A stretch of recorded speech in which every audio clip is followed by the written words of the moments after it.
جہنم میں ہر وہ شخص جہنم میں جائے گا جس میں یہ 3 صفتیں پائی جاتی ہوں: درست مزاجی، دوسروں کے ساتھ سختی کے ساتھ پیش آنے والا، اور اترانے والا، اور اپنے آپ کو بڑا سمجھنے والا۔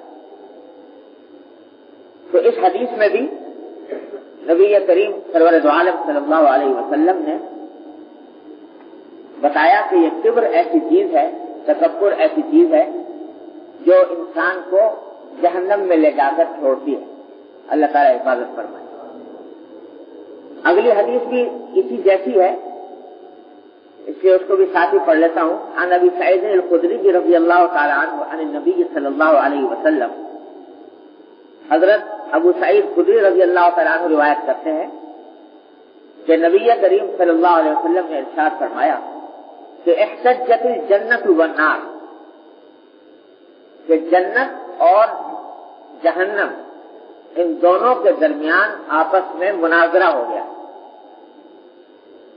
یعنی جنت کہنے لگی کہ میں افضل ہوں اور جہنم کہنے لگی میں افضل ہوں، میں بہتر ہوں۔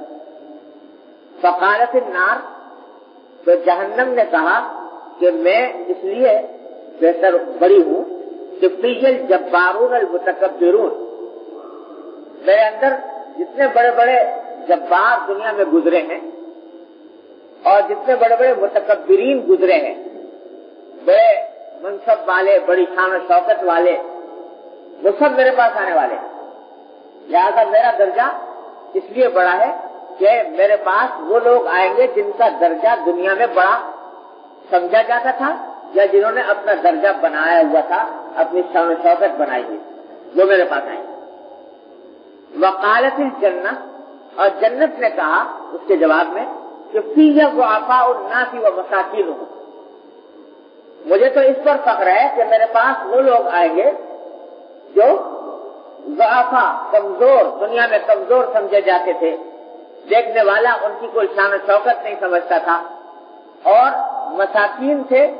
مساکین اس کو بھی کہتے ہیں کہ مال و دولت کے اعتبار سے کم تھے، یا مال و دولت چاہے اللہ تعالیٰ نے عطا فرمائی ہو لیکن طبیعت میں مسکنت تھی، طبیعت میں مسکینی تھی، تو وہ لوگ سب ہم میرے پاس آئیں گے۔ تو جہنم نے فخر کیا اس بات کے اوپر کہ جتنے بڑے بڑے شان و شوکت والے ہیں وہ میرے پاس آئیں گے، اور جنت نے فخر کیا اس بات کے اوپر کہ مسکین طبیعت کے لوگ سب میرے پاس آئیں گے۔ فقضى الله بينهما، تو اللہ تبارک و تعالیٰ نے دونوں کے درمیان فیصلہ فرمایا، اور یہ فرمایا جنت سے خطاب کر کے کہ انک الجنت رحمتی ارحم بک من اشاء وانک النار عذابی اعذب بک من اشاء ولکلیکما علی ملؤها۔ جنت سے خطاب کر کے فرمایا کہ تو جنت ہے اور میری رحمت کا مظہر ہے، یا اپنی رحمت، میری رحمت کا مظاہرہ اس جنت کے ذریعے ہوگا۔ تو جنت ہے، میری رحمت کا مظہر ہے۔ ارحم بک من اشاء، تیرے ذریعے میں جس کو چاہوں گا اپنی رحمت سے نوازوں گا۔ اور جہنم سے خطاب کر کے فرمایا کہ تو جہنم ہے اور میرے عذاب کا مظہر ہے، تو تیرے ذریعے میں عذاب دوں گا جس کو چاہوں گا۔ اور پھر فرمایا لکلیکما علی ملؤها، یعنی دونوں کو بھرنا میری ذمہ داری ہے، یعنی میں دونوں کو بھروں گا، جنت کو بھی اور جہنم کو بھی۔ تو جس پر اپنی رحمت نازل فرماؤں گا اس سے جنت کو بھر دوں گا، اور جس پر اپنا عذاب نازل فرماؤں گا اس سے جہنم کو بھر دوں گا۔ تو یہ حدیث ہے جس میں نبی کریم صلی اللہ علیہ وسلم نے جہنم اور جنت کا آپس کا ایک مکالمہ ذکر کیا۔ اب یہ مکالمہ ہو سکتا ہے حقیقت میں بھی ہو تو کوئی مذائقہ نہیں، اللہ تعالیٰ جنت کو طاقت دے دے بولنے کی، جہنم کو دے دے بولنے کی، تو کوئی مستبعد بات نہیں۔ اور یہ تمثیل بھی ہو سکتی ہے کہ گویا زبان حال سے جہنم یہ کہہ رہی ہے کہ میرے اندر سارے بڑے بڑے متکبر اور جبار قسم کے لوگ آئیں گے، اور جنت یہ کہہ رہی ہے زبان حال سے کہ میرے پاس ضعفاء اور مساکین کی کثرت ہوگی۔ لیکن سبق جو دینا منظور ہے وہ یہ کہ دنیا میں اپنے آپ کو بڑا بنا کر، تکبر کر کے، دوسروں پر بڑائی جتا کر رکھنا یہ اپنے آپ کو جہنم کے خطرے میں ڈالنا ہے۔ لہذا تکبر کے پاس نہ پھٹکو، یہ ہے سبق جو یہ دونوں حدیثیں ہمیں آپ کو دے رہی ہیں۔ اور جیسا کہ پچھلے جمعہ میں عرض کیا تھا کہ یہ تکبر ام الامراض ہے، بیماریوں کی جڑ۔ اللہ بچائے یہ پیدا ہو جائے تو بے شمار بیماریاں خود بخود پیدا ہو، پھر انسان نہیں رہتا، وہ درندہ بن جاتا ہے۔ اس لیے تکبر کی مذمت وارد ہوئی۔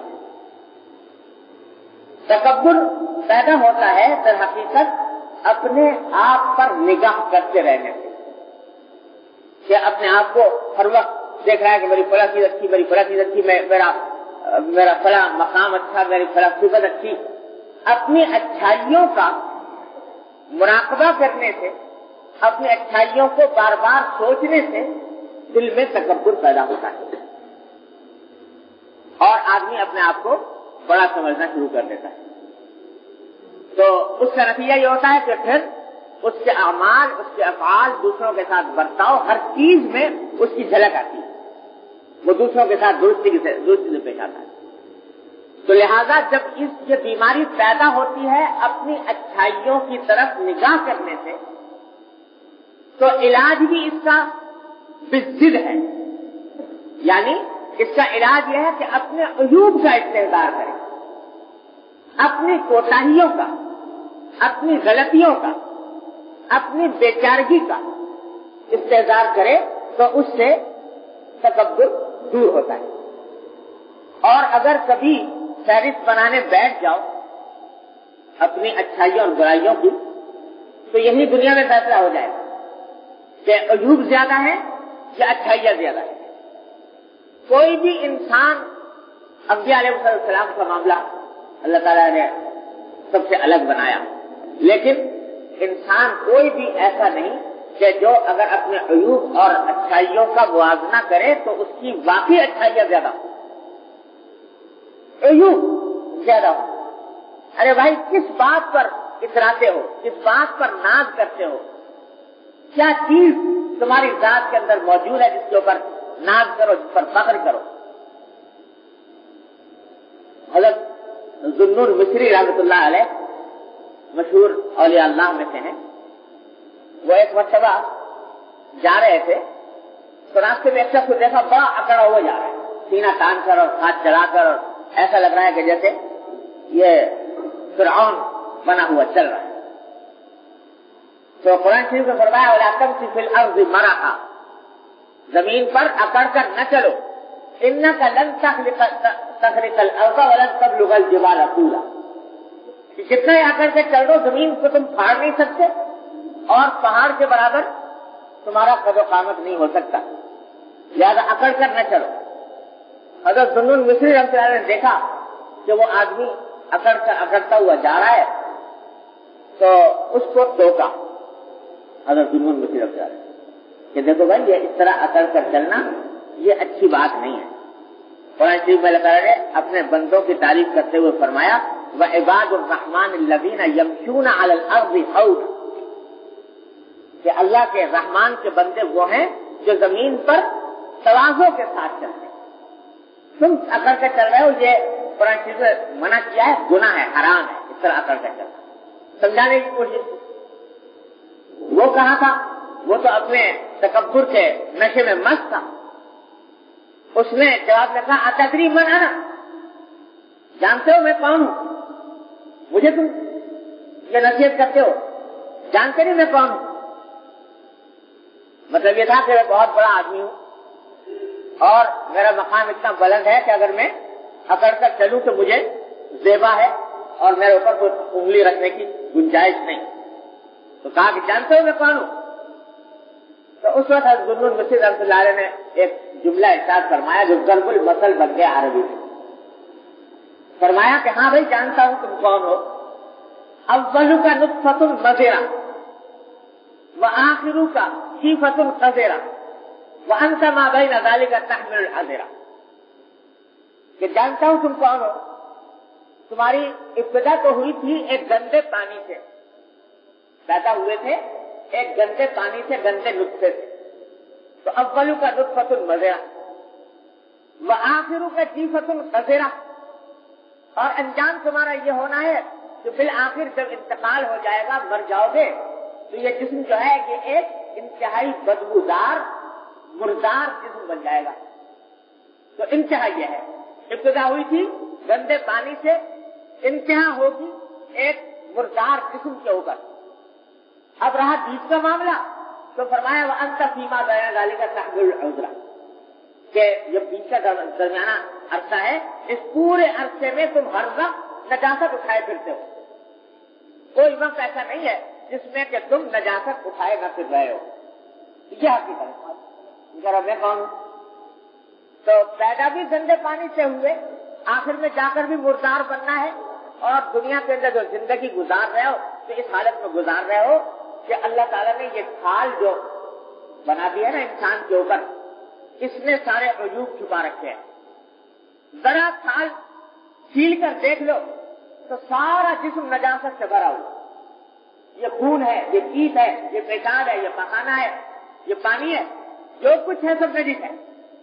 اس درجہ نجیس ہے، آپ جانتے ہیں کہ اگر جسم سے ذرا سا خون نکل آئے وضو ٹوٹ جاتا ہے، پیپ نکل آئے وضو ٹوٹ جاتا ہے، اور ویسے ہی کوئی نجاست خارج ہو جائے وضو ٹوٹ جاتا ہے۔ ذرا سا اس حال کو چیر کر دیکھ لو تو اندر نجاست ہی نجاست بڑی پڑی، اور چاہے جتنے ڈینگے مارتے پھرو، اعلیٰ سے اعلیٰ لباس پہن لو، بہت شاندار قسم کا فیشنیبل وضع خطا اختیار کر لو، لیکن وہ جو نجاست اور گندگی ہے وہ ہر حال میں تمہارے ساتھ چپٹی ہوئی، کسی وقت خارج نہیں، ہر وقت۔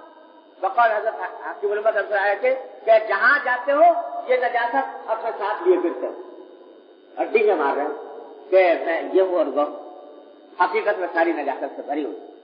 اللہ تعالیٰ نے یہ ہمارا آپ کے اوپر یہ کھال کا ایک ایسا غلاف چڑھا دیا ہے جس سے سارے عیوب کی پردہ پوشی کر رکھی ہے، ورنہ عیوب ہی عیوب ہے سارے اندر، گندگی گندگی بھری ہوئی ہے۔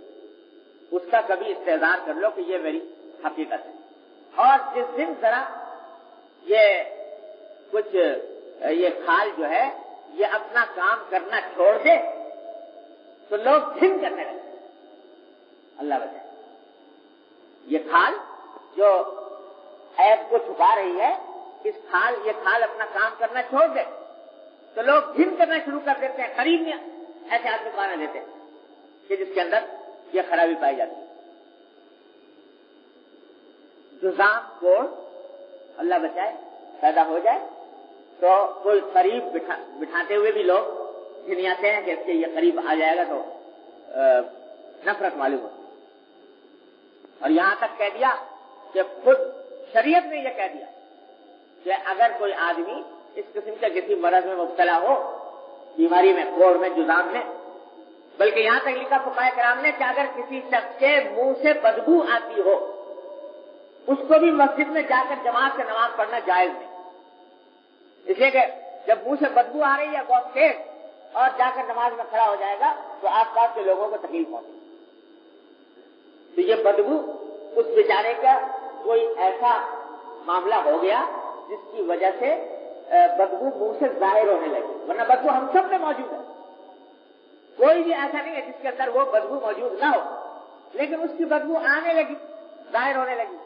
تو اس کی بدبو سے لوگ نفرت کرنے لگے، یہاں تک کہ مسجد میں حاضری کو منع کر دیا فقہاء کرام نے کہ ایسا آدمی مسجد میں نہ جائے، مسجد میں جائے گا دوسرے لوگوں کو تکلیف ہوگی۔ وہ گھر میں جو نماز پڑھے گا اس میں وہی ثواب اس کو ملے گا جو جماعت کا ثواب ہوگا، اس کے جماعت میں جانا جائز۔ اب دیکھو یہ شریعت کے احکام سنیے، شریعت نے اس طرح اتنے سخت احکام دیے ہیں دوسروں کو تکلیف سے بچانے کہ جماعت ایسی چیز جس کے لیے اتنے احکام وارد ہوئے، اتنے فضائل وارد ہوئے، تاکہ گھر کے مقابلے میں مسجد کی جماعت کے ساتھ نماز پڑھنا 27 گنا افضل، لیکن یہاں کہہ دیا کہ اگر منہ سے بدبو تیز آ رہی ہے تو مسجد میں بچے۔ یاد آیا کہ حضرت فاروق اعظم رضی اللہ تعالیٰ عنہ کے زمانے میں ایک مرتبہ حضرت فاروق اعظم رضی اللہ تعالیٰ عنہ تشریف لائے حرم شریف میں، تو طواف کرنے کے وقت دیکھا کہ ایک خاتون ہے، وہ بیچاری جذام کے مرض میں مبتلا ہے وہ، اور اسی حالت میں بیچاری طواف کر رہی تھی، جذام کی حالت میں۔ اللہ تعالیٰ نے اپنی لگن دی تھی اس میں، اسی تکلیف کی حالت میں جذام کی حالت میں طواف کر رہے ہیں لوگ۔ اب وہ حرم کے اندر جذام کی حالت میں طواف کر رہی ہے تو کہیں پانی گر رہا ہے، لوگ قریب سے گزرتے ہوئے کراہت محسوس کر رہے ہیں، تو فاروق اعظم نے اس خاتون سے جا کر کہا کہ بی بی آپ کے لیے طواف کرنے کی اتنی فضیلت نہیں ہے، آپ اپنے گھر میں بیٹھیے، اور گھر میں بیٹھ کر بھی آپ جب رہے گی تو انشاءاللہ آپ کو وہ سارے طوافوں کا ثواب ملتا ہے۔ یہاں آپ آتی ہیں لوگوں کو تکلیف ہوگی تو اس سے بچانے کی خاطر بیٹھ جائیے، جتنے اگر آپ صحت مند ہونے کی حالت میں جتنے طواف کرتی ان سارے طوافوں کا ثواب آپ کو مل جائے گا انشاءاللہ، لیکن گھر میں بیٹھیے۔ وہ بیچاری چلی گئی حرم سے، اور پھر حرم میں آنے کا ارادہ سے ترک کر دیا۔ دیکھو یہ اتباع تھی، بڑے کی بات جو میں کہا کرتا ہوں آپ حضرات سے بار بار کہ دین نام اتباع کا ہے، شوق پورا کرنے کا نام دین نہیں۔ کبھی شوق ہو گیا طواف کرنے کا، شوق ہو گیا فلاں عبادت کرنے کا، تو اب شوق پورا کر رہے ہیں، اس کا نام دین نہیں، دین نام ہے اتباع کا۔ اس وقت اللہ اور اللہ کے رسول صلی اللہ علیہ وسلم کا مجھ سے کیا مطالبہ ہے، اس سے پورا کرنے کا نام دین ہے۔ اس خاتون نے پلٹ کر یہ نہیں کہا کہ جناب طواف جیسی عبادت اتنی بڑی زبردست آپ مجھے اس سے محروم کر رہے ہیں، نہیں۔ جب اللہ کا حکم ہے، اللہ کے رسول کا حکم ہے، اللہ کے رسول کے خلیفہ کا حکم ہے، تو اب میری زبان بند ہے، جا کر چلی گئی، نہیں آئی۔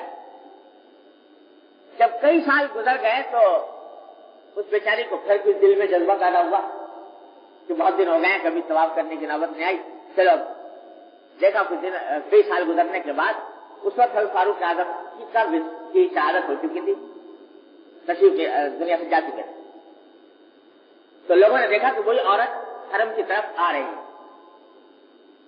تو جب وہ حرم کو آتے ہوئے دیکھا تو کسی نے اس سے خطاب کر کے کہا کہ بی بی اب شیری ماتا ذالک کر رہی، کہ بی بی خوشخبری ہو تمہیں، وہ آدمی جو تمہیں طواف کرنے سے روکا کرتا تھا اس کا انتقال ہو گیا، اب وہ دنیا میں نہیں، اب مزے سے جتنا چاہو طواف کرو۔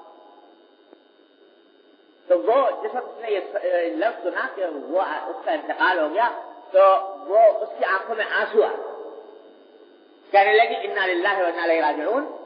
واقعہ یہ ہے کہ میں اس وجہ سے نہیں آئی تھی کہ مجھے ان سے وفات کی خبر مل گئی تھی، اگر مجھے وفات کی خبر مل گئی ہوتی تو میں نہ آتی، میں تو اس خیال سے آئی تھی کہ دل میں جذبہ اٹھا ایک مرتبہ طواف کرنے کا، یہ سوچا کہ چلو زیادہ سے زیادہ وہ مجھے منع کریں گے، سزا دیں گے، سزا کھا لوں گی، لیکن میں اپنا ایک شوق پورا کر لوں گی، سزا کھا لوں گی۔ لیکن جب مجھے یہ پتا نہیں تھا کہ ان کا انتقال ہو چکا، تو اب جب کہ انتقال ہو چکا تو اب میں ان کے حکم کے خلاف ورزی نہیں، کیونکہ عمر ایسے آدمی نہیں تھے جن کی زندگی میں اطاعت کی جائے اور مرنے کے بعد مخالفت کی جائے، تو وہ ان کی اگر زندگی میں اطاعت کرتی تھی تو مرنے کے بعد بھی کروں گی، اللہ کے بعد سمجھ لی۔ اللہ تو عرض یہ کر رہا تھا کہ یہ ساری اللہ تعالیٰ نے عیوب کی پردہ پوشی فرما رکھی ہے ہماری اس حال کے ذریعے، ذرا سا یہ کہیں کھل جائے تو حقیقت حال واضح ہو جائے کیا حقیقت۔ اس لیے حضرت ذو النون رحمۃ اللہ علیہ نے بڑا حکیمانہ مراقبہ بتایا کہ اپنے آغاز پہ غور کر لو، اپنے انجام پہ غور کر لو، اور اس وقت اس حال پہ غور کر لو۔ اگر یہ سب کچھ لیپا پوتی نہ ہو حال کی تو اندر سے سب نجاست بری ہو۔ اس پہ کرتے کس چیز پر کرتے؟ تو آدمی کس چیز کے اوپر انسان ناز کرے؟ عام طور سے تکبر ہوتا ہے انسان کو یا تو اپنی جسمانی حالت پر، میں خوبصورت بہت ہوں، میں صحت مند بہت ہوں، یہ ساری خوبصورتی اور صحت مندی یہ خدا جانے کس دن چھن جائے۔ تم نے خود بنا دیا تھا اپنے آپ کو خوبصورت، خود بنا دیا تھا صحت مند، جو کچھ ہے عطا ہے کسی کی، جس طرح اس نے عطا فرمائی اسی طرح اگر چاہے تو چھین لے جب چاہے، اور تجربہ ہے کہ یہ سب چیزیں کسی نہ کسی وقت جاتی رہتی۔ اللہ ایک واقعہ لکھا ہے کہ ایک بزرگ تھے اولیاء اللہ میں سے، تو وہ کہیں گزر رہے تھے تو اس زمانے میں یہ غلام باندیاں بکا کرتی تھی، کنیزیں اور غلام بکا کرتے تھے. تو ایک آدمی ایک کنیز کو لیے کھڑا تھا اور اسے بیچ رہا تھا. کنیز تھی بڑی خوبصورت اور صحت مند. تو اس نے ان کو گزرتے ہوئے جیسے لوگ پیشکش کیا کرتے ہیں کہا کہ دیکھیں یہ اتنی اچھی کنیز ہے، آپ اس کو خرید لیجیے تو میں آپ کو سستے داموں دے دوں گا. تو انہوں نے کہا بھائی کتنے میں دو گے؟ تو اس نے کوئی قیمت بتائی. تو کہنے لگے بھائی بات اصل میں یہ ہے کہ میں کنیز لے لیتا، کنیز کے اندر کی ضرورت مجھے بھی ہے خدمت کے لیے، لیکن میں لے لیتا، لیکن اس میں یہ میں نے دیکھا کہ یہ کنیز جو ہے یہ عیوب سے بھری ہوئی ہے، بڑے عیب ہیں. جی کیا بات کر رہے ہیں، یہ تو ایسی کنیز ہے کہ ساری دنیا اس کو پسند کرتی ہے، اور ظاہری شکل و صورت کے اعتبار سے بھی اور صحت کے اعتبار سے بھی اور ہنر کے اعتبار سے بھی بہت اعلیٰ درجے کی ہے. تو انہوں نے کہا نہیں، عیوب اس میں یہ ہے کہ یہ کنیز جو ہے اس کا سارا حسن و جمال یہ چند مہینوں چند سالوں کا ہے، اس کے بعد ڈھل جائے گا. اور یہ صحت اور جو کچھ صحت کی بات کر رہے ہو یہ صحت بھی چند سالوں کی ہے، اس کے بعد ختم ہو جائے گی. اور اس سے بھی زیادہ یہ کہ یہ کب تک میرا کام انجام دے گی، کچھ دنوں کے بعد موت کے منہ میں چلی جائے گی. تو ایک تو کنیز یہ ہے، اور ایک اللہ تبارک و تعالیٰ نے میرے لیے رکھی ہوئی ہے جنت میں. اس کے اندر نہ اس کا حسن و جمال کبھی ختم ہوگا، نہ اس کی صحت کبھی ختم ہوگی، نہ وہ کبھی فنا ہونے والی ہے. تو میں تو اس جو اللہ تعالیٰ نے وہاں پر رکھی ہے اس کی فکر میں ہوں، اور اس عیبدار کنیز کو میں لینا نہیں چاہتا. تو آدمی اگر غور کرے تو یہ سارا حسن و جمال، ساری صحت، ظاہری خوبصورتی، یہ سب فنا ہو جانے والی ہے. اس فنا ہو جانے والی چیز پر کیا انسان ناز کرے، کیا انسان اس کے اوپر فخر کرے. دوسرا کبھی فخر ہوتا ہے انسان کو اپنے مال پر کہ میں بڑا مالدار ہوں، اور مالدار ہونے کی بنا پر اپنے آپ کو دوسروں سے بلند و بالا سمجھتا ہے، دوسروں پر اپنا سکہ جمانا چاہتا ہے، شان و شوکت دکھانا چاہتا ہے. تو یہ مال یہ ایسی چیز ہے، کتنے مالدار ہیں کہ اللہ تبارک و تعالیٰ محفوظ رکھے، جب حالات بگڑتے ہیں تو بڑے بڑے مالداروں کو اللہ بچائے بازاروں میں بھیک مانگتے دیکھا گیا. میرے والد ماجد صلی اللہ علیہ وسلم واقعہ سنایا کرتے تھے کہ ڈھاکہ میں اب بھی ایک بازار ہے، اس کا نام ہے بیگم بازار. تو اس کا قصہ یہ ہوا تھا کہ ایک نواب صاحب تھے، وہ بڑے مال و دولت والے تھے، بڑی جاگیر، بڑی جائیدادیں خدا نے کیا کیا. تو انتقال ہو گیا تو ایک لڑکا چھوڑ کے گئے، ایک لڑکی چھوڑ کے گئے. تو ساری جائیداد، ساری دولت ان دونوں بہن بھائیوں کے حصے میں آ گئی. اب کیا ہوا کہ ایک دن بیگم صاحب نے کسی کپڑا خریدنا چاہتی تھی، کسی کپڑے فروش کو بلوایا، وہ کپڑے کا تھان لے کے آیا. تو وہ کپڑا کینچی سے اس نے کاٹ کے اس کو پھاڑا ان کو دینے کے لیے. تو وہ ریشمی کپڑا تھا، اس کے پھاڑنے کی آواز بیگم صاحبہ کو پسند آ گئی. یہ آواز بڑی دلکش ہے اور اس کو سننے میں بڑا سرور معلوم ہوتا ہے. تو اب صبح شام مسئلہ یہ ہو گیا کہ تھان بڑے بڑے ریشم سے منگوائے جاتے اور جناب اس کو پھاڑا جاتا. پھاڑ کے اس کی آواز سے محظوظ ہو رہی، آواز سے خوش ہو رہی، یہ آواز بڑی اچھی لگتی. انہوں نے بھی یہ کام شروع کر دیا. جو صاحبزادے تھے ان کا یہ ہوا کہ ایک دن بیٹھے ہوئے تھے تو ماچس جو جلائی، تو ماچس کے جلانے سے جو ایک ہلکی سی بو آتی ہے وہ خوشبو پسند آ گئی. تو اب ان کا صبح سے لے کے شام تک یہی مشغلہ ہو گیا کہ ماچسیں آ رہی ہیں اور وہ اس کے اوپر اس کو جلا رہے ہیں اور اس کی خوشبو سونگھ کر لطف اندوز ہو رہے ہیں. صبح سے لے کے شام تک بیگم صاحبہ اندر یہ کام کر رہی ہے، صاحبزادے باہر یہ کام کر رہے ہیں. ساری دولت اس میں لٹا. اور والد صاحب فرمایا کرتے تھے کہ اب اس وقت اپنے زمانے کی بات کرتے تھے کہ اب بھی وہ لوگ موجود ہیں جنہوں نے دیکھا کہ یہ دونوں اسی بازار میں جہاں ان کی جائیدادیں تھیں، یہ دونوں بھیک کا پیالہ لیے ہوئے لوگوں سے بھیک مانگتے، کتنے بڑی دولت سے، اور وہ اسی واسطے وہ جگہ آج بھی ڈھاکہ میں بیگم بازار کے نام سے مشہور ہے۔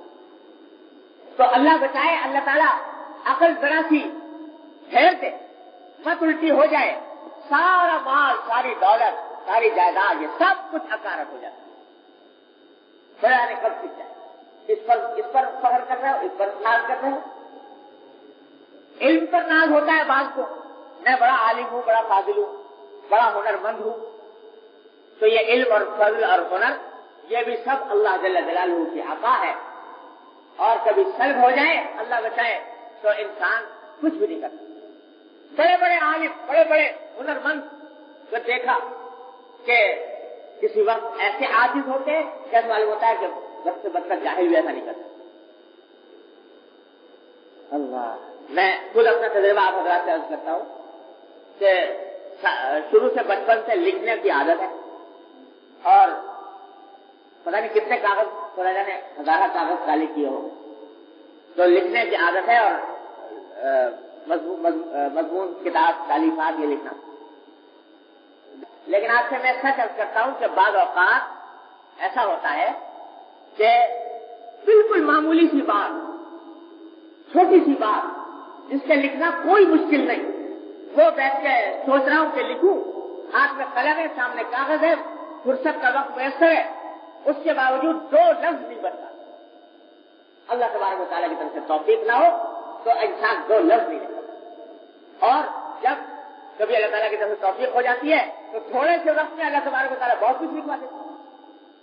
تو یہ لکھنے کی جو یہ توفیق ہے، یہ اللہ جل جلالہ کی طرف سے، کس پہ انسان ناز ہے۔ خطاب، بڑا واز، تقریر، بڑے واز کہہ رہے ہیں، تقریریں ہو رہی ہے، خطاب ہو رہا ہے، لیکن آنکھوں سے مشاہدہ ہوتا ہے کہ ان کی طرف سے توفیق نہ ہو تو آدمی ایک لفظ نہیں بول سکتا۔ حضرت عثمان غنی رضی اللہ تعالیٰ عنہ جب پہلی بار خلیفہ بنے تو خطبہ دینے کے لیے کھڑے تو ہو گئے۔ اب الحمدللہ جو خطبہ کے شروع کے الفاظ ہوتے ہیں حمد و ثنا کے، وہ تو کہہ دیے، کہنے کے بعد آگے نہیں چلتی گاڑی، کوئی لفظ زبان سے نہیں نکلتا۔ عثمان غنی رضی اللہ تعالیٰ عنہ جب پہلی جو خطبہ کے شروع کے الفاظ ہوتے ہیں حمد و ثنا کے، وہ تو کہہ دیے، کہنے کے بعد آگے نہیں چلتی گاڑی، کوئی لفظ زبان سے نہیں نکلتا۔ تو اتنا کہہ کے بیٹھ گئے کہ بھائی پہلے جب آدمی کھڑا ہوتا ہے تو ہر کام مشکل ہوتا ہے، اس لیے اس وقت میرے کچھ سمجھ میں نہیں آ رہا، میں بیٹھ۔ حضرت حکیم الامت مولانا تھانوی قدس اللہ علیہ وسلم، اللہ تعالیٰ ان کے درجات بلند فرمائے، ہمارے پاس تو جو کچھ ہے انہیں خدا فیض ہے، تو ان کے مواعظ دیکھیے آپ کس طرح دریا بہے ہوئے ہیں علوم کے اور معارف کے، انسان حیران ہوتا ہے۔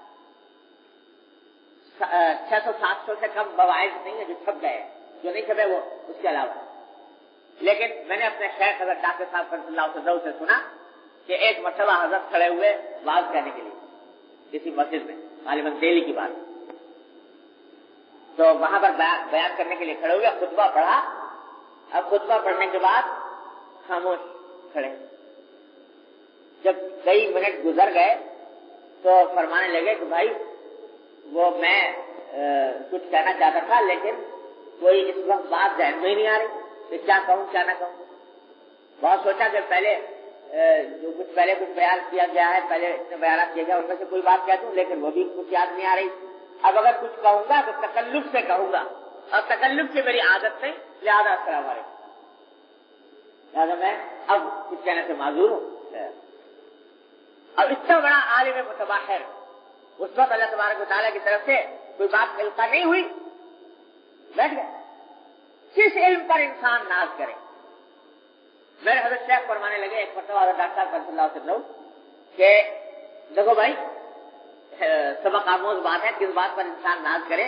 ابھی میں خط لکھنے لگا تھا تو چالو دستخط کر دوں، تو ایسا کچھ عقل گم ہوئی کہ دستخط کرنے نہیں آ رہے تھے مجھے، یہ دستخط کیسے کروں، وقت میں سمجھ میں نہیں آ رہا، کافی دیر غور کرنے کے بعد پھر یاد آیا، پھر لکھا بدر تک.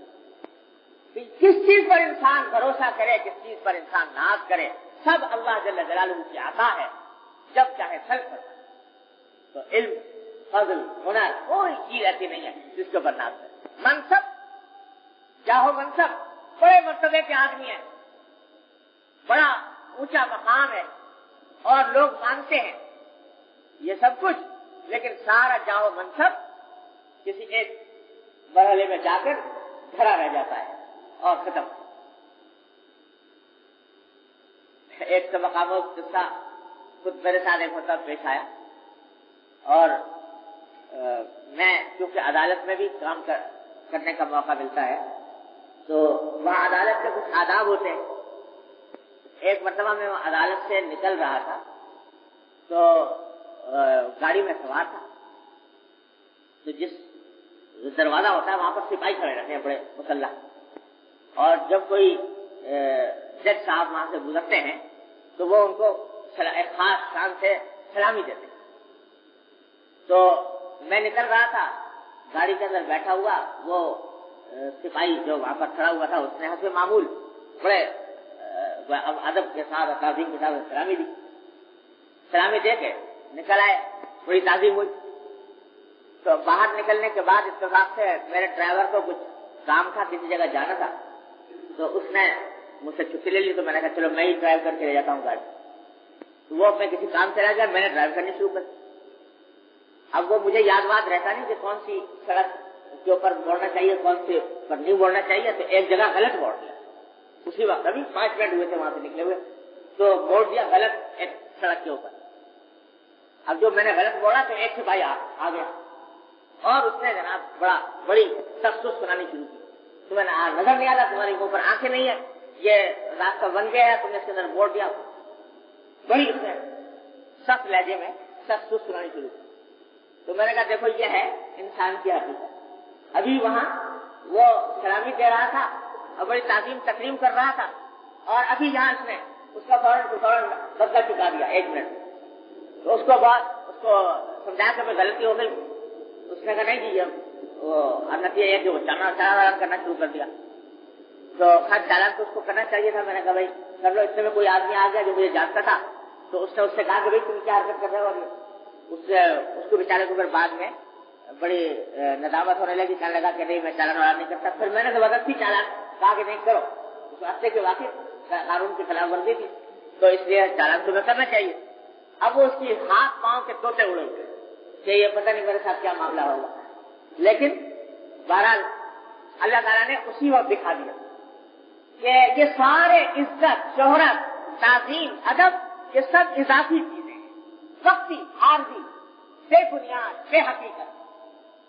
چند لمحوں کے لیے کسی نے تعظیم کر لی، اگلے لمحے میں یہ معاملہ پیش آتا. تو ہمیں ان واقعات سے سبق لینا چاہیے، عبرت حاصل کرنی چاہیے. حقیقت میں انسان کی کوئی حقیقت نہیں. حضرت محمد اسماعیل شہید رحمۃ اللہ علیہ، اللہ رب کے درجات بلند فرمائے. حضرت محمد اسماعیل شہید رحمۃ اللہ بڑے درجے کے عالم بھی تھے اور خاندانی اعتبار سے شہزادے. تو ایک مرتبہ کہیں جا رہے تھے تو راستے میں کسی مسجد کے اندر گزر ہوا. راستے میں کہیں کوئی ٹھہرنے کی جگہ نہیں تھی، تو مسجد میں کہیں چلے گئے، جناب کیا گزار لوں گا. اب وہ مؤذن صاحب جو تھے وہ مسجد کے اس کے نگرانی میں مامور تھے. انہوں نے جناب ان کو نکالنا شروع کیا کہ نہیں یہاں اجازت نہیں ہے، باہر نکلیے. انہوں نے کہا بھائی میں مسافر ہوں، مسافر کے لیے جائے تو مسجد میں رات گزار لینا، مجھے چھوڑ دو. نہیں مانتا. وہاں نکل گئے. نکلنے کے بعد پھر تھوڑی دیر کے بعد آ گئے. اب پھر اس نے رات دھکے دے کے نکالا کہ نکلو یہاں سے، یہاں اجازت نہیں ملے گی.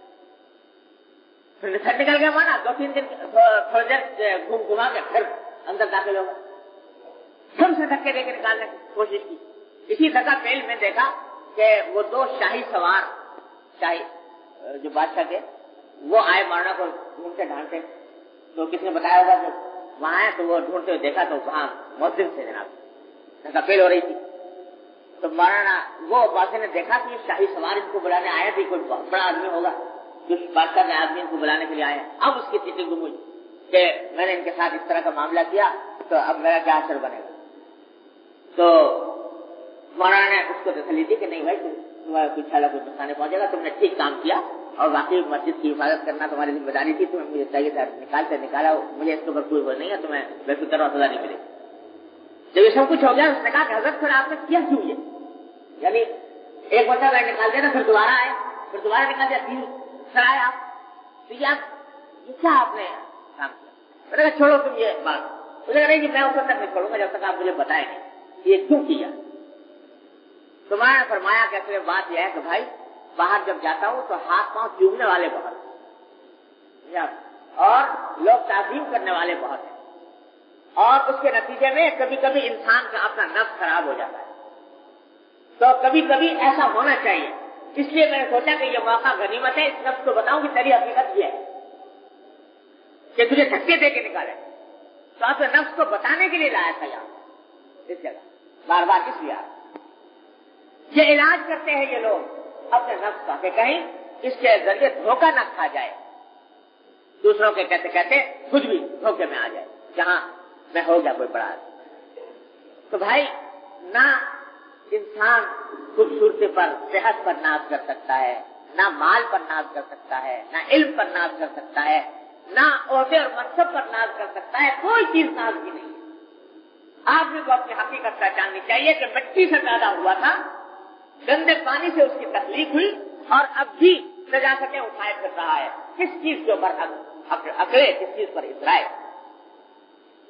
ہاں البتہ ایک بات بڑے یاد رکھنے کی عرض کر دیتا ہوں، بزرگوں سے سنی ہوئی کہ کبھی نہ کبھی انسان کے دل میں خیال آ ہی جاتا ہے، اور بالکل دل میں یہ خیال ہوتا ہے کہ واقعتاً کچھ چیزیں تو ہیں جو موجود ہیں اپنے اندر. اگر ایک آدمی عالم ہے تو وہ ہے عالم، کیسے جھٹلائے کہ میں نہیں ہوں عالم، میرے پاس علم نہیں. یہ کوئی دولت مند ہے تو ہے، کیسے کہے کہ دولت نہیں ہے. تو خوب یاد رکھ لیجئے دو چیزوں میں بڑا فرق ہوتا ہے. ایک یہ کہ آدمی یہ سوچے کہ میں اچھا ہوں، یہ تو ہے عجب اور تکبر اور گناہ اور حرام. اور یہ سوچے کہ الحمدللہ اللہ نے مجھے اچھا بنایا ہے، تو یہ تکبر نہیں، یہ شکر ہے نعمت کا، اور اس کے اندر کوئی گناہ نہیں. اتنا باریک فرق ہے. یہ سوچے کہ میں اچھا ہوں، میں بڑا ہوں، تو گناہ ہے، حرام ہے، تکبر ہے، عجب ہے، استکبار ہے. اور کہے کہ اللہ نے اپنے فضل و کرم سے مجھے یہ اچھائی عطا فرمائی، تو بس وہی تکبر فنا ہو گیا. اس واسطے اگر اپنی طرف منسوخ نہیں کر رہا، انہوں نے عطا فرمائی ہے، انہی کی عطا ہے، انہی کا کرم ہے. جب تک انہوں نے عطا فرما رکھی ہے، جب چاہے گے واپس لے لیں گے. میری اپنی ذاتی کوئی چیز یہ کام کر لے تو بس تکبر کی جڑ کٹ.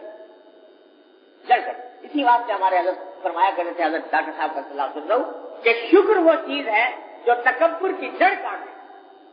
جب کبھی خیال آئے اپنی کسی بات کا، اللہ نے اپنے فضل و کرم سے یہ بات عطا فرما دی، تو یہ نعمت کا ذکر ہے اللہ کی. اما بنعمت ربی کا فحدث، اس کا حکم ہے کہ اپنے پروردگار کی نعمت کا دوسروں سے بیان بھی کرو کہ الحمدللہ اپنے فضل و کرم سے اللہ نے مجھے یہ چیز عطا فرمائی. جب انسان سچے دل سے اللہ کا شکر ادا کرے گا اور یہ کہے گا کہ یہ نعمت مجھے اللہ نے عطا فرمائی ہے، تو تکبر اس کے دل میں نہیں آئے گا.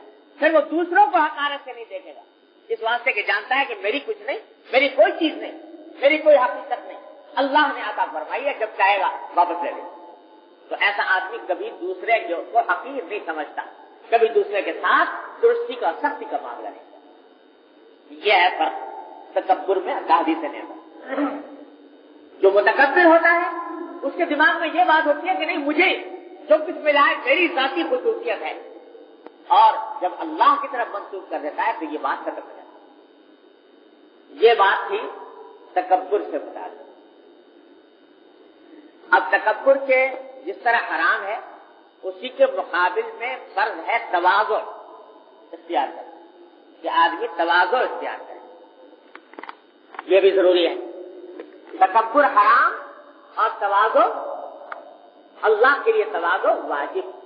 تواضع سے مراد ہے اپنے آپ کو کم سمجھ، اپنی حقیقت کو پہچاننا کہ میں بے حقیقت ہوں. اس کا نام ہے تواضع. اس کو بھی اس کی تفصیل ضروری ہے. تکبر حرام، تواضع ضروری. اور اللہ تعالیٰ نے فرمایا، نبی کریم صلی اللہ علیہ وسلم نے فرمایا من تواضع للہ رفعہ اللہ. جو اللہ کے لیے تواضع اختیار کرتا ہے اللہ تعالیٰ اس کو رفعت عطا کرتا ہے، بلند کرتے ہیں. تو یہ تواضع کی حقیقت بھی سمجھ ضروری ہے. جیسے پچھلی مرتبہ آپ کو ملفوظ سنایا تھا حضرت تھانوی رضی اللہ عنہ کا کہ ہمارے ہاں تو اول و آخر ایک ہی سبق ہے، اپنے آپ کو مٹا دیں، مٹا دیں، میری کوئی حقیقت. یہ ہے تواضع. تو کل پچھلی مرتبہ جب میں نے یہ بات کہی تو ایک صاحب پوچھ بھی رہے تھے پچھلی مجلس میں بعد میں، اور پھر نفسی بعض اوقات دل میں خیال پیدا ہوتا ہے. آج کل بڑا زور ہے علم نفسیات کا، اور نفسیات کے اندر ایک چیز ہوتی ہے جو بہت مشہور ہے آج کل لوگوں میں، احساس کمتری. احساس کمتری اس کو بہت برا سمجھا جاتا ہے کہ احساس کمتری تو بہت بری چیز ہے، اور کسی کے اندر اگر پیدا ہو جائے تو اس کو باقاعدہ اس کا علاج کرنے کی کوشش کی جاتی ہے.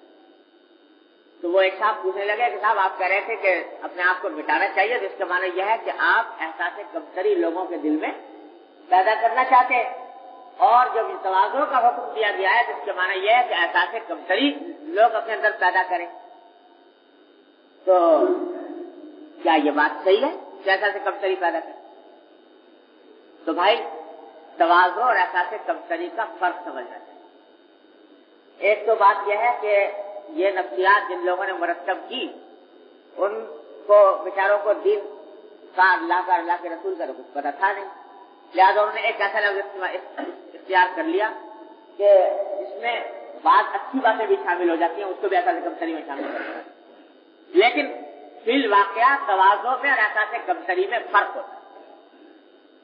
فرق یہ ہے، ذرا سمجھ لو کہ احساس کمتری جس کو کہا جاتا ہے وہ در حقیقت شکوہ ہوتا ہے اللہ تبارک و تعالیٰ کی تخلیق پر.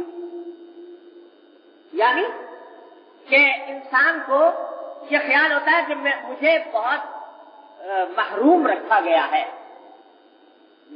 مجھے بہت غلط طریقے سے پیچھے رکھا گیا ہے، میں مستحق تو زیادہ کا تھا لیکن مجھے ملا کم، مجھے بدصورت پیدا کیا گیا، مجھے غیر صحت مند بیمار پیدا کیا گیا، مجھے مال و دولت کم دی گئی، میرا رتبہ کم رکھا گیا. تو یہ ایک شکوہ ہوتا ہے اس کے اندر دل میں کہ مجھے پیچھے رکھا گیا، اور اس شکوے کا لازمی نتیجہ یہ ہوتا ہے کہ وہ اس کے طبیعت میں جھنجھلاہٹ پیدا ہوتی ہے کہ میرے ساتھ جاتی ہوئی زیادہ جھنجھلاہٹ پیدا ہوتی ہے، اور اس جھنجھلاہٹ کے نتیجے میں بعض اوقات انسان خود اپنے آپ کو مظاہرہ کرنا چاہتا ہے اپنی بڑائی کا، اپنی اچھائی کا. تو یہ سارا بنیاد ہی چلتی ہے اللہ کی تقدیر پر شکوے سے، ایسا سے کرتے ہیں، اور اس کے نتیجے میں انسان حسد میں مبتلا ہوتا ہے. اس کے نتیجے میں انسان دوسروں کے سامنے اپنی زیادتی بڑائی دکھانا چاہتا ہے، اور اس کے ساتھ ساتھ اس میں جھنجھلاہٹ ہوتی ہے. بعض اوقات اس کے اندر مایوسی ہوتی ہے کہ اب آئندہ میں کچھ نہیں کر، مجھ سے کچھ نہیں ہو سکتا، یہ باتیں پیدا ہو جاتی ہیں. اس لیے یہ بالکل الگ لائن ہے. تواضع جس چیز کا نام ہے وہ اللہ تعالیٰ کی تخلیق پر شکوہ نہیں، اللہ تعالیٰ کی تخلیق پر انعام، اللہ تعالیٰ کے انعامات پر شکر سے پیدا ہوتی ہے. تواضع کہ اللہ نے کرم کیا کہ میں تو بے حقیقت تھا، لیکن اللہ نے اپنے فضل و کرم سے مجھے جو کچھ بھی عطا فرمایا وہ ان کا کرم ہے، عطا ہے، میں اس کا مستحق نہیں. تو دیکھو کتنا عظیم فرق ہو گیا. وہ کہتا ہے کہ مستحق زیادہ کا تھا، ملا کم. تو وہ تو حقیقت میں تکبر کا ایک حصہ ہے، جو اپنے آپ کو بہت مستحق سمجھ رہا ہے اور کہتا ہے کہ ملا کم.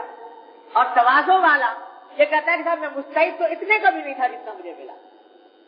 حقیقت میں اللہ تبارک و تعالیٰ نے جو کچھ عطا فرمایا یہ ان کی عطا ہے، اور میں مستحق اس کا بھی نہیں تھا، کیونکہ ان کی عطا ہے، انہی کے عطا پر بھروسہ کرتے ہوئے میں اپنی زندگی گزارا۔ تو یہ فرق ہوتا ہے تواضع میں اور احساس شریف۔ تو تواضع محبوب ہے، مرغوب ہے۔ اللہ تبارک و تعالیٰ نے فرمایا کہ جو حضور نے فرمایا کہ جو اللہ کے لیے تواضع اختیار کرتا ہے اللہ تعالیٰ اس کو بلند دیا۔ تکبر کی خاصیت یہ ہے کہ بالآخر وہ ذلیل ہوتا ہے، اور تواضع کی خاصیت یہ ہے کہ بالآخر اس کو عزت حاصل۔ ایک عربی زبان کا مقولہ ہے بڑا حکیمانہ، وہ اس میں کہنے والے نے کہا کہ متکبر کی مثال ایسی ہے، اس شخص کی سی ہے جو پہاڑ کی چوٹی پر کھڑا ہو، تو وہ اوپر سے لوگوں کو چھوٹا سمجھتا ہے اور لوگ اسے چھوٹا سمجھتے ہیں۔ اوپر سے پہاڑ کی چوٹی پہ کھڑا ہے، جتنے آدمی نیچے گزر رہے ہیں سب چھوٹے چھوٹے نظر آ رہے ہیں، سب کو چھوٹا سمجھ رہا ہے، اور وہ جو گزرنے والے ہیں وہ اوپر دیکھتے تو وہ اس کو چھوٹا سمجھتے ہیں۔ تو متکبر جو ہے وہ ساری دنیا کو حقیر سمجھتا ہے اور ساری دنیا اس کو حقیر سمجھتا ہے۔ اور جس شخص کے دل میں اللہ تعالیٰ تواضع پیدا فرما دے، حقیقی تواضع، تو پھر بالآخر اللہ تبارک و تعالیٰ اس کو عزت بھی عطا فرماتے ہیں، رفعت بھی اس کو حاصل ہوتی ہے۔ من تواضع للہ رفعہ اللہ۔ ہاں بشرطے کہ تواضع، یہ حقیقی تواضع بلندی حاصل کرنے کے لیے نہ کی گئی ہو اختیار چھوٹی تواضع، بلکہ واقعی اللہ کے آگے تواضع کیا ہے۔ اس تواضع اور تواضع کے حصول کی تربیت دی جاتی ہے نبی کریم صلی اللہ علیہ وسلم نے صحابہ کرام کو دی، صحابہ کرام نے تابعین کو، تابعین نے تابعین کو، بزرگان دین کو، اور یہ تصوف کا جو سلسلہ ہے سارا، اس میں یہ پہلا قدم ہے آگے بڑھنے کے لیے کہ تواضع کا۔ اللہ تبارک و تعالیٰ اپنی رحمت سے ہمیں سب کو اپنی رحمت سے عطا فرمائے۔ حاصل اس کا کیا ہے کہ اپنے آپ کو سمجھنا کہ میں اپنی ذات میں کچھ بھی نہیں، کچھ بھی نہیں، کچھ بھی نہیں، جو کچھ ہے اللہ کی عطا، اسی سے مانگنا ہے، اسی کی طرف۔ تو اب اگر کبھی کسی اپنے اچھے وقت کا دھیان آ بھی جائے تو اللہ تبارک و تعالیٰ کا شکر ادا کرے کہ اس نے میرے استحقاق کے بغیر مجھے یہ چیز عطا فرما دی۔ یہ کرتے رہو تو انشاءاللہ تواضع حاصل۔ اسی لیے ہمارے حضرت فرماتے تھے کہ کثرت سے شکر ادا کرنا یہ نسخہ اکسیر ہے تکبر کو ختم کرنے کے لیے اور تواضع کے حصول۔ ایسے اسباب اختیار نہ کریں جو تکبر والے ہیں، اپنے آپ کو کسی چھوٹے سے چھوٹے کام کو اپنے سے فروتر نہ سمجھیں۔ یاد رکھو، چھوٹے سے چھوٹا کام اس کو یہ نہ سمجھو کہ یہ تو میرے درجے سے گری ہوئی بات ہے، کوئی درجے سے گری ہوئی بات نہیں، تم کیا تمہارا درجہ کیا۔ حضور نبی کریم سرور دو عالم صلی اللہ علیہ وسلم اپنے ہاتھ سے بکری کا دودھ دھو رہے ہیں، اپنے ہاتھ سے کپڑے دھو رہے ہیں، اپنے ہاتھ سے اپنے بدن کی خدمت کر رہے ہیں۔ ایک معمولی سی چھوکری آتی ہے، حدیث میں آتا ہے چھوٹی چھوکری آتی ہے کہ مجھے آپ سے کام ہے، ہاتھ پکڑ کے لے جاتی ہے، آپ اس کے ساتھ ساتھ کسی لے جا رہے ہیں۔ کبھی یہ خیال نہیں آتا کہ میرا درجہ اس سے بلند ہے کہ میں چھوکری کے ساتھ جاؤں۔ کوئی آدمی چھوٹا سا حقیر سا ہدیہ بھی لے کر آ جاتا ہے تو آپ اس کو قبول فرما لیتے ہیں۔ کوئی کتنا ہی بظاہر دیکھنے میں کم رتبہ شخص ہو، وہ آپ سے ملنا چاہتا ہے، ملنے کے اوپر کبھی کوئی اعتراض نہیں فرماتے، یہ تو مجھ سے کم رتبہ ہے، میں کیسے اس سے ملوں۔ تو کسی بھی چھوٹے سے چھوٹے کام کو، اپنے کام کو یہ نہ سمجھو کہ یہ میرے درجے سے فروتا ہے، نہیں۔ بازار میں بکریاں چرانا، آج ذرا دیکھو تو ذرا دل پہ ہاتھ رکھو کہ بکریاں چرانے کو ہم سے کہا جائے کہ تم بکریاں چراؤ، تو دل میں یہ خیال پیدا ہوگا کہ بکریاں چرانا تو ہمارے درجے سے فروتر کام۔ اور سارے انبیاء علیہ السلام سے اللہ تعالیٰ نے بکریاں چروائی، کوئی نبی ایسا نہیں جس نے بکری نہ چرائی۔ کیا؟ ایک تو اس سے تواضع اور مسکنت پیدا، دوسرے بکریوں کے گلے کو سنبھالنا، ان کی تربیت، ان کو بھیڑیا نہ کھا جائے، ان کو شفقت، تحمل، بردباری، یہ ساری چیزیں کی عادت ڈلوائی جاتی ہے بکریاں چروانے۔ تو بھائی کوئی بھی کام ایسا نہیں ہے یہ میرے کرنے کا کام نہیں ہے، یہ نہ سوچو، اگر ضرورت پیش آ گئی تو وہ کام کر لو، کوئی مسئلہ نہیں۔ حضرت حکیم علامت مولانا خانوی تذکرۃ نے لکھا، حضرت کے استاد تھے حضرت مولانا محمد یعقوب صاحب نانوتوی رحمۃ اللہ علیہ، حضرت کے بڑے محبوب اساتذہ میں سے، دارالعلوم دیوبند کے صدر گزر رہے، بڑے اونچے درجے کے عالم تھے. ان کے بارے میں حضرت نے ایک واضح میں فرمایا کہ ان کا طریقہ یہ تھا کہ جب کوئی آدمی ان کی تعریف کرتا ان کے سامنے تو ہمیشہ خاموش رہتے تھے, کچھ بولتے نہیں. جیسے ہم لوگ کرتے ہیں نا بناوٹی تواضع, کسی نے تعریف کر دی تو آپ اسے کہتے نہیں بھائی آپ کی تو آپ کا حسن زن ہے اور ہم تو اس قابل ہے وغیرہ وغیرہ. حالانکہ دل میں بڑی خوشی ہو رہی ہوتی ہے کہ یہ آدمی میری تعریف کر رہا ہے اور دل چاہتا ہے کہ اور کرے, اور ساتھ میں اپنے آپ کو بڑا سمجھتے بھی ہیں, لیکن زبان سے یہ لفظ استعمال کرتے ہیں نہیں بھائی آپ کا حسن زن ہے تو بندہ کس قابل ہے وغیرہ وغیرہ. یہ بناوٹی تواضع ہوتا ہے. تو یہ بزرگ جو ہوتے ہیں ان کے اندر یہ بناوٹ نہیں ہوتی. جب کوئی تعریف کر رہا ہوتا تو کوئی اس قسم کا کلمہ زبان سے نہیں کہتے تھے کہ بھائی خاموش ہے, کہہ دیا اس نے کہہ دیا. تو دیکھنے والا واقعہ سمجھتا تھا کہ یہ صاحب جو ہیں یہ اپنی تعریف سے خوش ہوتے ہیں اور تعریف کروانا چاہتے ہیں تو کسی کو ٹوکتے بھی نہیں, روکتے بھی نہیں, اس کی تردید بھی نہیں کرتے. تو حضرت فرماتے تھے کہ دیکھنے والا ان کو سمجھتا تھا کہ ان میں تواضع نہیں. حالانکہ تواضع اس چیز کا نام نہیں ہے, تواضع تو دل سے ہوتی ہے. اور اس تواضع ہونے کی سیدھی سی علامت یہ ہے کہ کبھی کسی کام کو اپنے سے فروتر نہیں سمجھا.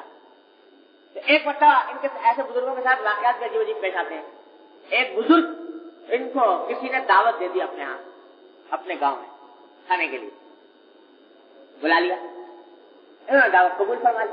اس اللہ کے بندے نے دعوت تو کی لیکن سواری واری کا کوئی انتظام کیا نہیں. تو گاؤں ذرا فاصلے پر تھا. حضرت جب دعوت کا وقت آیا تو وہ چلو, خیال بھی نہیں آیا کہ سواری نہیں بھیجی اس نے, یہ سواری کرنی ہے, پیدل چلے گئے. وہاں کھانا وانا کھایا, کچھ آم بھی تھے, آم کھائے. جب چلنے لگے تو اس نے اس روٹی پر سواری کا بندوبست نہ کیا اور الٹا آم, بہت سارے آم کی گٹھی بنا کر اور حضرت کے حوالے کر دی کہ حضرت یہ کچھ گھر کے لیے بھی لیتے جائیے. یہ نہ سوچا اس اللہ کے بندے نے کہ نہ سواری ہے نہ پوچھے کہ دور لے کے جانا ہے تو اتنی گٹھی کیسے لے کے جائے. تو اب وہ گٹھی مارنا کو دے دی, مارنا فرما لی. اب جناب وہ اتنا وزنی 8-10 کے قریب آم ہوں گے, وہ اس کپڑے میں گٹھی میں بندھے ہوئے اور مارنا لے کے جا رہے. اب ساری عمر کبھی اتنا بوجھ اٹھایا نہیں, شہزادوں کی زندگی گزاری, لیکن اب کبھی ایک ہاتھ میں اٹھائیں کبھی دوسرے ہاتھ میں اٹھائیں, سارا راستہ اسی طریقے سے پتہ کرتے ہوئے چلے گئے. یہاں تک کہ جب ایک مرحلے پر دیوبند قریب آنے لگا تو اس وقت تھک گئے, دونوں ہاتھ میں, اس ہاتھ میں چین نہ اس ہاتھ میں چین. تو آخرکار کچھ خیال آیا تو اپنے سر پہ رکھ لی گٹھی. اب جو سر پہ رکھی تو اس سے کچھ آرام ملا. ہاتھ میں زیادہ دقت ہوتی ہے اٹھانے میں, بڑی سر کی. تو اس وقت جب آرام ملا تو فرمانے جو بھائی ہم بھی عجیب آدمی ہے کہ ہم سارے راستے تکلیف اٹھاتے ہیں, پہلے سمجھ میں نہ آئے کہ یہاں رکھ لیتے تو یہ پھر اتنی زحمت اٹھانی نہیں پڑتی.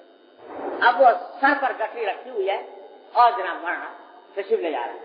یہاں تک کہ دیوبند کے اندر شہر میں داخل ہو گئے.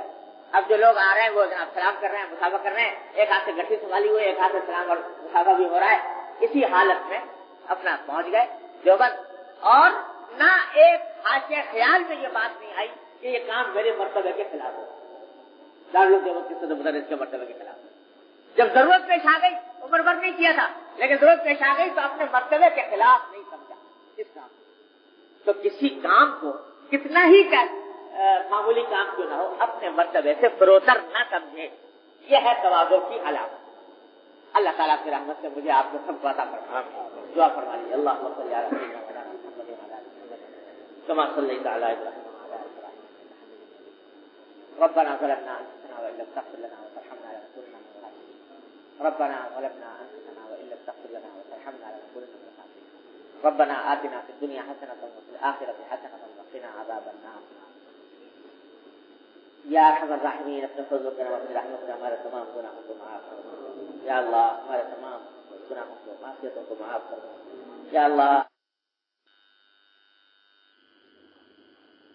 بسم اللہ الرحمن الرحیم. سامعین السلام علیکم ورحمۃ اللہ وبرکاتہ. یہ سی ڈی آپ کی خدمت میں شعبہ دارالاشاعت کراچی کی جانب سے پیش کی جا رہی ہے. ملنے کا پتہ دارالاشاعت اردو بازار کراچی پاکستان. ای میل اشاعت@dgcom.net.pk.